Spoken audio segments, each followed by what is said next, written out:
दिल्ली में बिहार से आए प्रवासी मजदूरों की संख्या काफी है। बिहार विधानसभा चुनावों में वे अहम भूमिका निभा सकते हैं। चुनाव इस साल के अंत में होने हैं।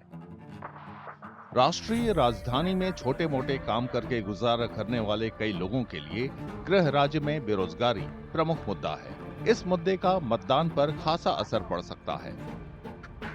कई लोगों का कहना है कि रोजगार के अभाव में उन्हें राज्य से बाहर जाने पर मजबूर होना पड़ता है।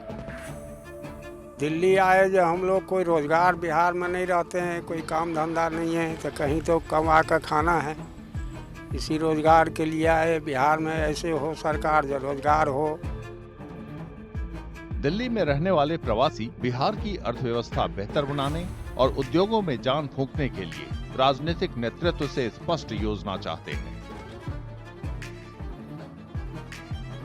मुद्दा यही है जो हम लोगों का जो है, जो फैक्ट्री सब है सारा बंद पड़ा हुआ है। अगर ये सब चालू हो जाता तो बहुत बढ़िया होता है, और तब हम लोग को जो अगर विचार विमर्श करके सब कुछ जो है करते अपना। अगर सरकार का जो है जो सब पेंडिंग पड़ा हुआ है, फैक्ट्री हो गया, खेती बाड़ी का कुछ जो है उस तरह का नहर तहर का व्यवस्था नहीं है हम लोगों का यहाँ पर, तो ये फैक्ट्री हो जाता और कुछ चालू हो जाता फैक्ट्री सब, थोड़ा और बढ़िया होता है।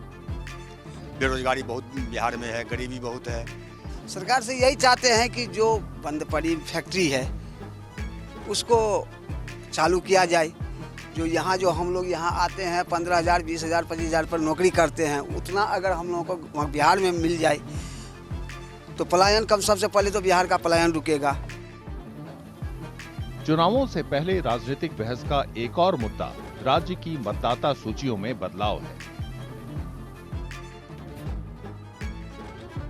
एसआईआर की प्रक्रिया मुख्य राजनीतिक दलों के बीच तीखी बहस का विषय है।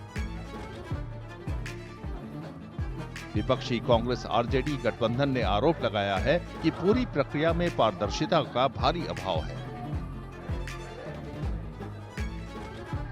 आप सब चीजों का जवाब नहीं दे रहे हैं, आप बरगला रहे हैं, बरगलाने का काम कर रहे हैं, लेकिन जो आपत्तियां हैं और जो प्रॉब्लम नीचे वाले लोगों को दोबारा से अपना वोटर राइट लेने के लिए हो रहा है, उन चीज़ों को हाईलाइट नहीं किया जा रहा है।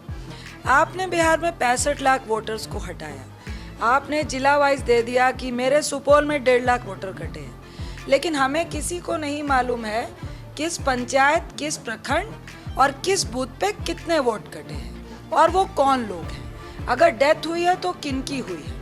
अगर आपको लग रहा है कि पारदर्शिता है तो आप डिटेल दीजिएगा ना। हालांकि बीजेपी और उसके सहयोगियों ने इन आरोपों का खंडन किया है। उन्होंने कांग्रेस और आरजेडी पर सत्ता में रहते हुए राज्य को गर्त में धकेलने का आरोप लगाया है। बीजेपी ने वोट चोरी के आरोपों को भी खारिज किया। ये कांग्रेस आरजेडी के प्रमुख चुनावी मुद्दों में एक है। विपक्ष आज के दिन में सिर्फ बिहार में क्यों उठा रहा है, झारखंड में क्यों नहीं उठा रहा है, या वहां क्यों नहीं उठा रहा है जहां ये चुनाव जीत चुके हैं। आप याद कीजिए कि पहले यही लोग ईवीएम पर सवाल उठाते थे। आज के दिन वो ईवीएम पर सवाल कहां चला गया? आज वो नैरेटिव नहीं चला। इनके पास विकास का कोई मुद्दा नहीं है, इसीलिए ये वोटर के अधिकार का मामला उठा रहे हैं, क्योंकि जनता को देने के लिए कुछ भी कॉन्क्रीट इनके पास नहीं है।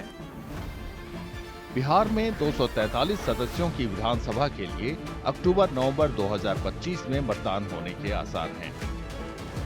देखना दिलचस्प होगा कि दिल्ली में रहने वाले प्रवासियों और विपक्षी दलों के उठाए मुद्दे चुनाव पर कितना असर डालते हैं।